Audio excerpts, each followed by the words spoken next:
Bajaj Pulsar N250 USD fork edition এই বাইকটা নিয়ে কথা বলবো আজকের এই ভিডিওতে। বাইকটাকে ইন্ডিয়ান মার্কেটে লঞ্চ করা হয়েছে বেশ কয়েক মাস আগেই, তো যার কারণে বলা যায় বাইকটা খুব শীঘ্রই বাংলাদেশের মার্কেটে লঞ্চ করা হবে। তো এই আর কি আজকের ভিডিওতে এই বাইকটার ফুল স্পেসিফিকেশনের পাশাপাশি বাইকটা কবে নাগাদ বাংলাদেশে আসবে এবং বাংলাদেশে আসার পর বাইকটার প্রাইস কেমন হতে পারে সেই সম্পর্কে আলোচনা করব আজকের এই ভিডিওতে। তো বন্ধুরা চলুন ভিডিওটা শুরু করি। আর আপনি যদি আমাদের চ্যানেলে নতুন হয়ে থাকেন তাহলে আমাদের চ্যানেলটাকে সাবস্ক্রাইব করে আমাদের পাশেই থাকবেন। এছাড়া আমাদের যে ফেসবুক পেজটা আছে ওইটাকেও ফলো করে রাখবেন। তো বন্ধুরা চলুন ভিডিওটা শুরু করি।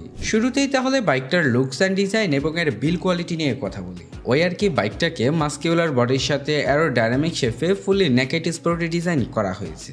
বাজাজ পালসার N160 এবং N250-র মধ্যে আহামরি কোনো তফাৎ নাই, মানে বাইক দুটাকে দেখতে প্রায় সিমিলারই, খালি এটা 250 সিসির আর ওইটা হচ্ছে 160 সিসির। এছাড়া যদি গত মডেলের থেকে বাইকটার চেঞ্জেসের কথা বলি, আসলে বাইকটার গ্রাফিক্সে কিন্তু ব্যাপক পরিবর্তন থাকবে, কারণ হচ্ছে এই বাইকটাকে কিন্তু নতুন করে লঞ্চ করা হয়েছে। এছাড়া যদি আমি বাইকটার বিল কোয়ালিটি নিয়ে বলতে যাই, প্রিভিয়াস জেনারেশনের বাইকটা থেকে এর বিল কোয়ালিটি যথেষ্ট ভালো করা হয়েছে। তো মোটামুটি বাইকটার লুকস অ্যান্ড ডিজাইন এবং এর বিল কোয়ালিটি ভালোই বলা যায়। এছাড়া বাইকটার পরবর্তী সেকশন নিয়ে কথা বলতে গেলে বাইকটাতে হেডলাইট হিসেবে পাবেন এলইডি প্রজেকশন হেডল্যাম্প সেটআপ। এই এলইডি প্রজেকশন হেডল্যাম্প সেটআপ ব্যবহার করেছে বাইকটাতে, এটা আসলে খুবই ভালো ব্যাপার, যার কারণে এই বাইকটাতে আসলে এক্সট্রা কোনো অক্সিলারি লাইট ব্যবহার করার প্রয়োজন হবে না।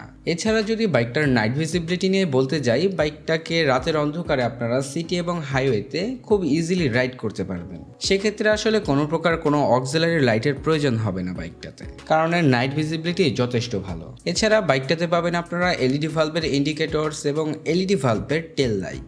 এরপরে বাইকটার পরবর্তী সেকশন নিয়ে কথা বলতে গেলে বাইকটার সাসপেনশনে কিন্তু ব্যাপক পরিবর্তন আনা হয়েছে প্রিভিয়াস জেনারেশনের থেকে। প্রিভিয়াস জেনারেশনের যে বাইকটা ছিল সেটাতে কিন্তু টেলিস্কোপিক সাসপেনশন ছিল, কিন্তু সেটাকে আপগ্রেড করে এই নতুন মডেলটাতে পাবেন হচ্ছে আপনারা ইউএসডি অথবা আপসাইড ডাউন সাসপেনশন। এছাড়া সাথে পাবেন 17 ইঞ্চি অ্যালয় রিমের সাথে 110 সেকশনের টিউবলেস টায়ার। এছাড়া ব্রেকিং সিস্টেম হিসেবে পাবেন 300 মিলিমিটারের ডিস্ক ব্রেক আর সাথে পাবেন ডুয়াল চ্যানেল এবিএস।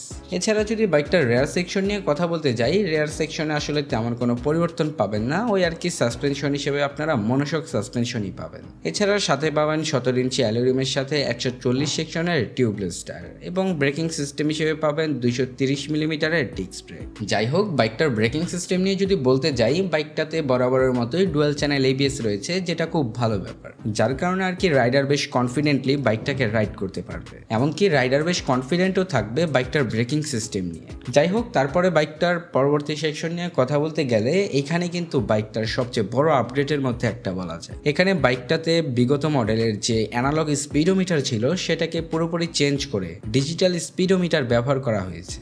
এই নতুন স্পিডোমিটারটাকে আসলে দেখতে প্রিভিয়াস জেনারেশনের থেকে খুবই ভালো লাগে, এমনকি এইটাতে বর্তমানের সকল আপডেট ফিচারগুলো পাবেন। যাই হোক, এখন কথা বলি বাইকটার পরবর্তী সেকশন নিয়ে, অর্থাৎ বাইকটার ইঞ্জিন পারফরমেন্স নিয়ে। বাইকটাতে আপনারা ইঞ্জিন হিসেবে পাবেন 249.07 CC 4-stroke 2 valve single cylinder SOHC BS6FI oil কুল ইঞ্জিন। আসলে এখানে যদি বাইকটার কুলিং সিস্টেমে অয়েল কুলের পরিবর্তে লিকুইড কুলিং সিস্টেম দিত তাহলে আমার মনে হয় এর থেকে আরও ভালো পারফরমেন্স পাওয়া যেত। যদিও বাইকটাতে অয়েল কুলিং সিস্টেম দেওয়া আছে, তারপরও বাইকটা যেহেতু অনেক পাওয়ারফুল, তো এটাতে লিকুইড কুলিং সিস্টেমই দেওয়া উচিত ছিল।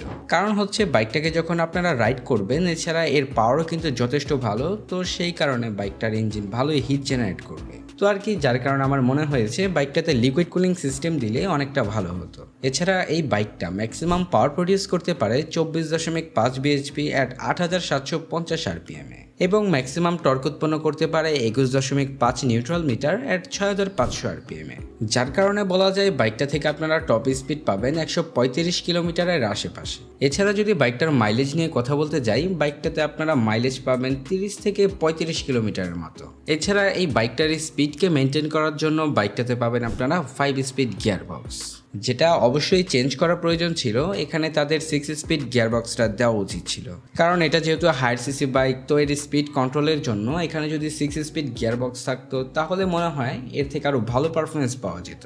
যাই হোক, মোটামুটি বাইকটার ইঞ্জিন সেকশন থেকে এতটুকুই বুঝলাম যে বাইকটার পাওয়ার কিছুটা বাড়ানো হয়েছে বিগত মডেলের থেকে। এরপরে বাইকটার পরবর্তী সেকশন নিয়ে কথা বলতে গেলে বাইকটাতে কিন্তু আপনারা স্লিপার ক্লাচ পাবেন, যেটা আসলে একটা বাইকের ক্ষেত্রে খুবই প্রয়োজনীয় সেন্সর বলা যায়। এছাড়া বাইকটাতে রয়েছে স্প্লিট সিট এবং বাইকটার সিট হাইট হচ্ছে 795 মিলিমিটার, যার কারণে মোটামুটি 5 ফুটের ওপরে যারা আছেন বেশ ইজিলি বাইকটাকে রাইড করতে পারবেন। এছাড়া বাইকটার ফুয়েল ট্যাঙ্ক ক্যাপাসিটি হচ্ছে 14 লিটারের মতো।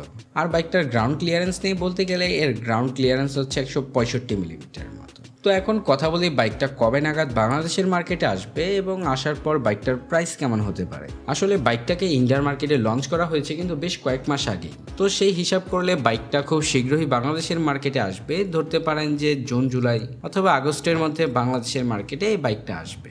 বাইকটা যখন বাংলাদেশের মার্কেটে লঞ্চ করা হবে তখন এর প্রাইস হতে পারে 3,70,000 থেকে 80,000 টাকার মতো। তো বন্ধুরা, এই ছিল আজকের ভিডিওটা ভালো লেগে থাকলে লাইক, কমেন্ট, শেয়ার, সাবস্ক্রাইব করে আমাদের পাশেই থাকবেন। এছাড়া আমাদের যে ফেসবুক পেজটা আছে এটাকেও অবশ্যই ফলো করে রাখবেন।